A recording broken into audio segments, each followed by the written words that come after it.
Ya, oke. Assalamualaikum warahmatullahi wabarakatuh.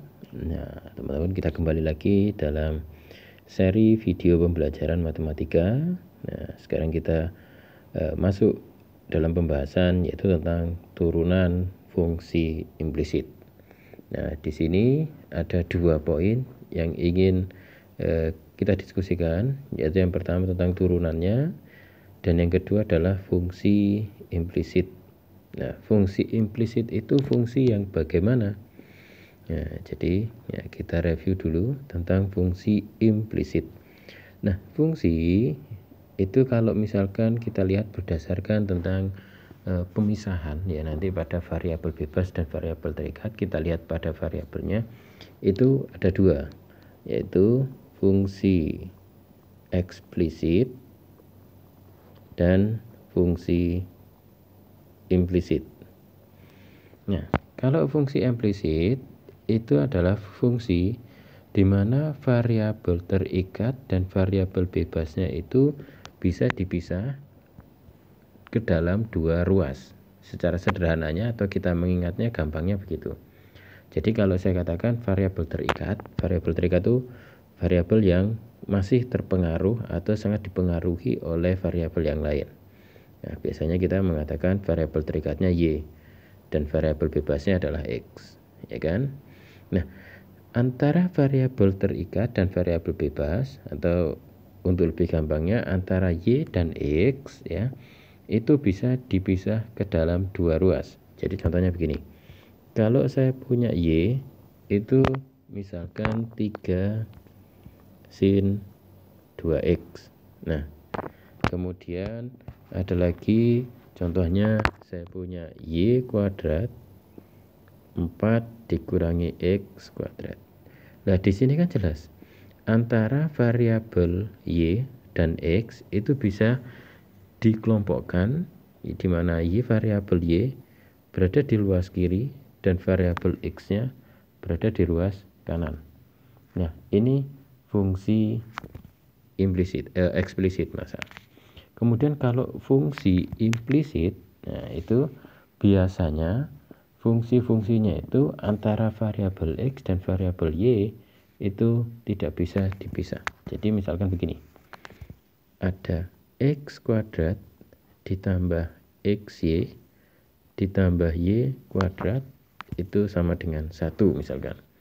Nah, di sini kalau kita ingin mengubahnya ke dalam bentuk X misalkan, maka di sini X, ya, kemudian X kuadrat misalkan ditambah XY itu kan menjadi sama dengan 1 min Y kuadrat.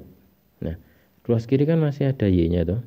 Nah, misalkan kalau saya mau mengubah lagi, oke, X kuadrat anggap aja misalkan, nah X bukan X kuadrat ya, tapi X begitu. Oke, jadi kalau misalkan saya pengen mengubahnya, tadi ini ada Y kan, jadi X dalam kurung X plus Y begitu, 1 min Y kuadrat. Lah, ini juga masih ada X nya, begitu juga. Nah, sehingga kalau secara gampangnya kita mengatakan salah satu ciri fungsi implisit adalah fungsi yang antara variabel X dan Y nya itu tidak bisa dipisah untuk masing-masing, misalkan ruas kiri dan ruas kanan. Oke ya teman-teman ya. Nah, itu. Jadi kalau kita mengatakan fungsi implisit itu secara umum bentuknya seperti contohnya ini, ya. Variabel bebas dan variabel terikat itu ada satu sukunya itu yang biasanya salah satu sukunya itu yang menjadi 1. Oke, jadi nah fungsi eksplisit itu fungsi yang sudah sering kita cari turunannya, ya, baik itu fungsi yang mengandung trigonometri maupun yang tidak mengandung fungsi trigonometri. Nah, sekarang kita masuk pada fungsi implisit. Jadi itu ya teman-teman ya. Jadi fungsi implisit secara umum adalah fungsi yang variabel X dan Y-nya itu tidak bisa diselesaikan, dipisah maksudnya. Ya, jadi misalkan begini, saya punya fungsi tadi. Nah, X kuadrat ditambah XY ditambah Y kuadrat sama dengan 1. Nah, untuk menyelesaikan ini saya perlu menggunakan aturan rantai. Nah, di mana nanti turunannya itu menggunakan dy per dx. Nah, teknisnya begini. Masing-masing suku nanti kita turunkan terhadap variabel-variabel yang ada. Kalau misalkan di situ hanya variabel x, maka kita turunkan terhadap x saja. Kalau di situ ada variabel x dan variabel y seperti ini, maka nanti kita turunkan masing-masing terhadap x 1 kali dan terhadap y juga begitu. Ya. Jadi contohnya begini. Yang pertama kita lihat ada x kuadrat. Di situ variabelnya hanya x. Nah, maka x kuadrat ini saya turunkan terhadap x saja. Maka hasilnya adalah 2x kan. Nah, ini variabel x diturunkan terhadap x. Ya, nanti tulisnya begitu. Karena apa? Yang di situ x kuadrat variabelnya hanya x. Oke. Nah, kemudian di sini ada dua, yaitu XY. Nah, nanti kita, karena apa? Yang kita minta adalah turunan pertama, jadi dari fungsi itu. Jadi fungsi implisit yaitu dy per dx bentuknya. Nah, kemudian ditambah, lah ini kan yang kedua ada y kuadrat. Y kuadrat saya turunkan terhadap y saja. Maka jadi 2y. Nah, ini menjadi dy per dx. Nah, turunannya 1 adalah 0. Oke ya teman-teman ya. Nah, jadi penulisan begitu. Kalau misalkan dia turunkan terhadap y ya dy. Kalau turunkan terhadap x ya dx. Begitu. Kalau diturunkan, nah kita kan ada 2, x dan y. Nanti kita turunkan masing-masing 1 kali. Nah, sehingga ini menjadi 2x karena dx per dx kan 1. Ditambah, lah ini nanti saya turunkan. Nah, xy kalau saya turunkan terhadap x, maka hasilnya adalah y. Maka di sini y dx dx. Karena kalau diturunkan terhadap x, maka variabel yang digunakan parameternya adalah x. Maka y dianggap sebagai bukan variabel kalau kita turunkan terhadap x. Kemudian yang kedua, saya jumlahkan kalau misalkan saya turunkan terhadap y. Nah, maka hasilnya adalah x kan, dy per dx. Nah, ditambah 2y dy per dx. Nah, kan jadinya, nah, sehingga di sini kita peroleh hasilnya adalah 2x ditambah y, ya kan, ditambah x dy per dx, ya kan, ditambah 2y dy per dx. Nah, maka di sini saya peroleh yang dy per dx saya gabungkan, ya, sehingga di sini dia menjadi x ditambah 2y dy per dx, ya kan, karena ini mengandung dy per dx. Nah, kemudian yang tidak ada dy per dx nya saya bawa ke ruas kanan, maka dia menjadi negatif dalam kurung 2x ditambah y. 2x ditambah y ya diambil dari, nah ini y nya. Nah, oke ya teman-teman ya. Sehingga dy per dx nya itu adalah negatif 2x ditambah y per x ditambah 2y. Nah, jadi itu. Maka kita peroleh turunannya dari fungsi x kuadrat ditambah xy ditambah y kuadrat sama dengan 1. Turunannya atau dy per dx nya adalah negatif 2x ditambah y per x ditambah 2y. Nah, ini adalah turunan fungsi implisitnya. Oke ya. Nah, ini cara pertama. Nah, sekarang saya punya alternatif cara yang kedua. Ya. Nah, cara yang kedua yaitu saya masih pakai fungsi yang sama, yaitu x kuadrat ditambah xy ditambah y kuadrat ditambah 1. Nah, ini saya bawa ke ruas kiri semuanya. X kuadrat ditambah xy ditambah y kuadrat dikurangi 1 sama dengan 0. Nah, tetap kita nanti mencari dy per dx. Nah, di sini saya akan membuat pemisahan. Yang pertama, fungsi ini saya turunkan terhadap x dulu. Jadi variabel parameternya yang digunakan untuk menurunkannya adalah x. Selain x, dia bukan variabel. Oke. Maka kalau ini saya turunkan terhadap x, dia menjadi 2x, ya kan? Ditambah y.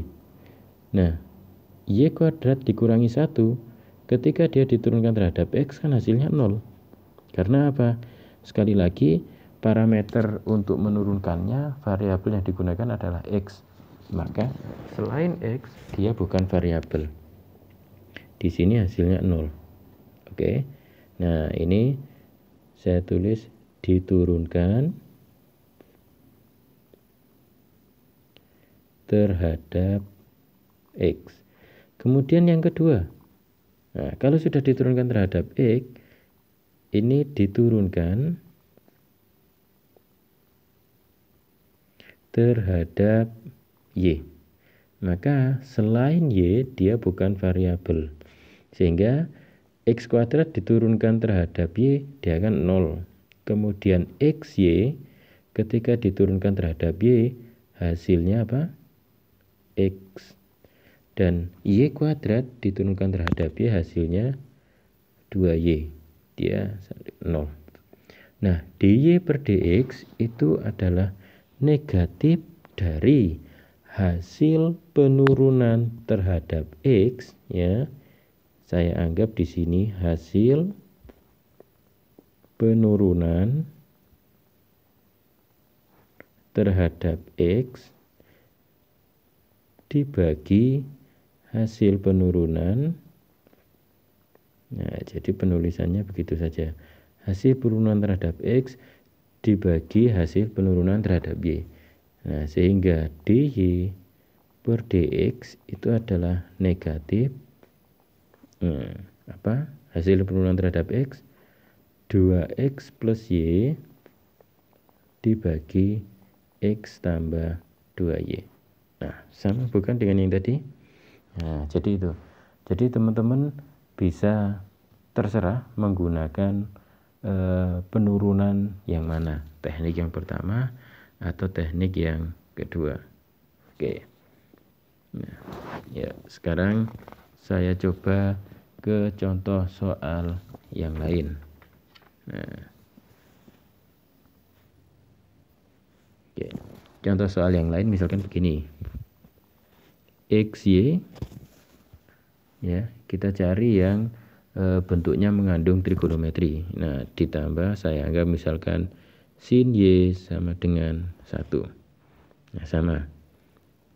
Prosesnya sama. Saya coba pakai cara yang kedua. Cara yang kedua dulu.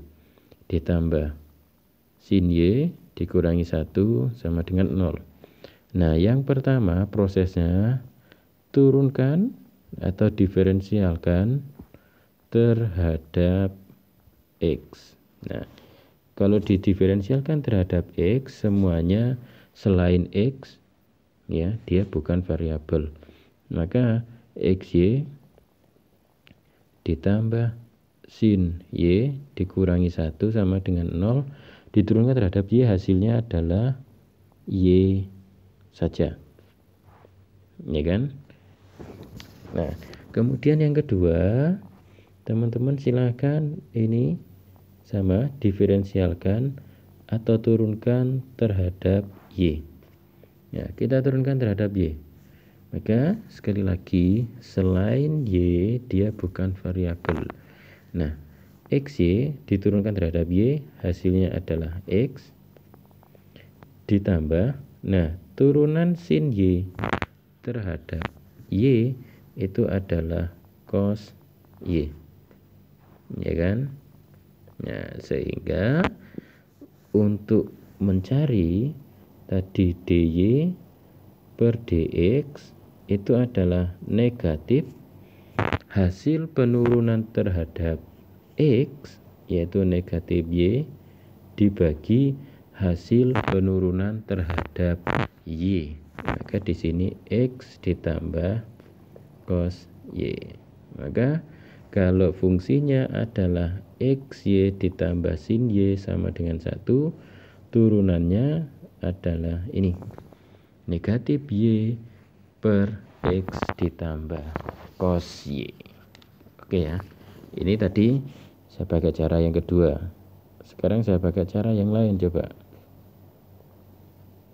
Fungsinya masih sama, yaitu XY ditambah sin Y sama dengan 1. Nah, yang pertama saya turunkan terhadap X dulu. Maka dx per dx Y, ya kan, diturunkan terhadap X, ditambah saya turunkan terhadap Y, maka di sini hasilnya adalah X dy per dx, ya kan, ditambah sin Y saya turunkan menjadi cos Y, karena variabel yang ada hanya Y kan, maka dia dy per dx, 1 diturunkan menjadi 0, sehingga dx per dx kan 1 menjadi Y, ya kan, ditambah X dy per dx ditambah cos Y dy per dx sama dengan, nah oke ya, sehingga ini menjadi dy per dx dalam kurung X ditambah cos Y, ya kan, sama dengan negatif Y, dan dy per dx itu adalah negatif Y per X ditambah cos Y. Nah, sama ya. Nah, jadi itu adalah teknik bagaimana kita menurunkan untuk fungsi implisit. Oke.